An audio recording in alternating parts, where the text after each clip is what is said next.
tous, aujourd'hui on se retrouve pour parler plantes, mais ça va être un petit peu sous forme de tuto puisqu'on va parler rempotage amaryllis. Alors c'est parti, je vous en dis plus. Comme je vous le disais, c'est la saison de rempoter vos bulbes d'amaryllis puisque l'hiver approche, il est temps de les remettre en route avec de la terre et reprendre l'arrosage. Mais tout d'abord, comment savoir si votre bulbe d'amaryllis est encore bon ou pas ?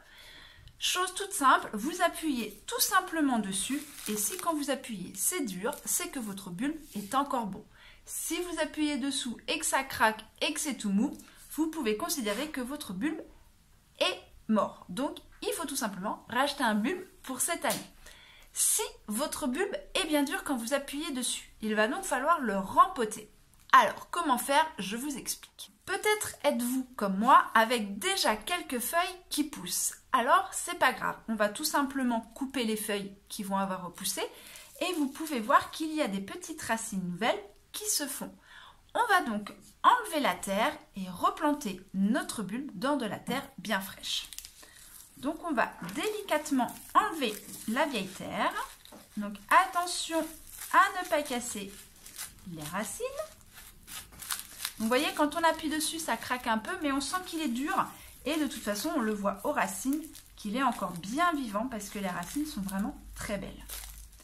Donc délicatement, alors vous voyez ça en fait, c'est les vieilles racines. Donc vous voyez, elles sont toutes marron, toutes sèches. Et ça, c'est les racines neuves. Donc on voit vraiment bien la différence entre les deux. Donc, on enlève bien la terre.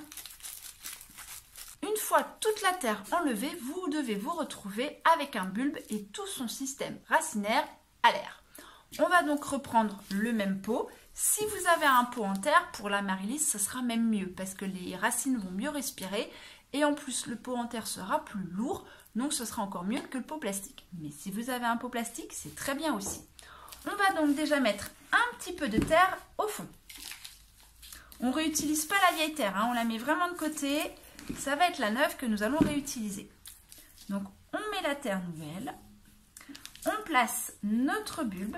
Alors attention parce qu'il ne va pas falloir que votre bulbe soit totalement dans la terre. Il faut impérativement qu'il y ait une partie du bulbe qui ressorte. Et on va remettre de la terre fraîche. Donc délicatement pour ne pas casser vos racines. Donc on tapote quand même un petit peu autour, délicatement. Et n'oubliez pas, si vous n'avez pas regardé la vidéo sur le rempotage, qu'il faut toujours qu'il y ait une petite rigole sur le côté pour pas que votre terre s'écoule quand vous allez arroser. Et donc voilà, j'ai bien le haut de mon bulbe d'amaryllis qui n'est pas enterré. Ça, c'est très important. Il ne faut pas du tout que le haut de votre bulbe soit enterré. Il faut vraiment que le haut ressorte. Maintenant que notre bulbe est bien rempoté, nous allons pouvoir couper les feuilles. Nous aurions pu également le faire au début, mais moi j'ai choisi tout simplement de le faire à la fin. Mais vous pouvez également le faire au début, il n'y a aucun problème. Donc maintenant, nous allons prendre un sécateur, un couteau, peu importe, mais quelque chose qui coupe bien. Et nous allons couper les feuilles au ras du bulbe. Donc on va se retrouver avec un bulbe en fait qui n'a plus rien, c'est tout à fait normal. Maintenant, votre bulbe va reprendre sa vie, il va continuer à pousser, le système racinaire aussi.